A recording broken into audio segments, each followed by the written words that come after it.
আসসালামু আলাইকুম। ছবিতে দেখা যাচ্ছে ইমহব কোণে ও মধ্যে সেলাজ ভালোভাবে সেটেলমেন্ট হচ্ছে না।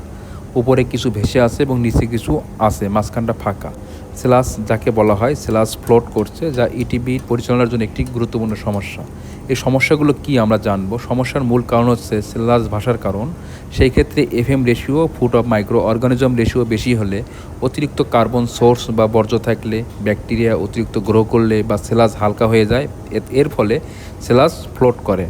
গ্যাস ফর্মেশনের মধ্যে আছে এখানে অ্যানঅ্যারোবিক কন্ডিশনের কারণে বিভিন্ন ধরনের গ্যাস তৈরি হতে পারে। Na2 কার্বন গ্যাস আটকে যায়, একে সেলাস ভাসিয়ে তোলে। অনেক সময় দেখা যায় বাল্কিং সেলাস, যে সেলাসগুলো ফিলামেন্টাস ব্যাকটেরিয়ার অধিক সেলাস সঠিকভাবে সেটেল হয় না, এর ওজন কম বা তারা একে অপরে জড়িয়ে রাখতে পারে না। ডিও, আমরা অনেক সময় প্লান্ট পরিচালনা করার ক্ষেত্রে ডিও আমাদের একটু এদিক সেদিক হয় পাওয়ার সমস্যার কারণে।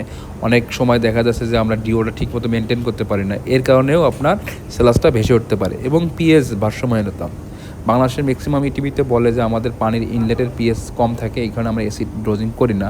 এটা একটা বড় সমস্যা হতে পারে।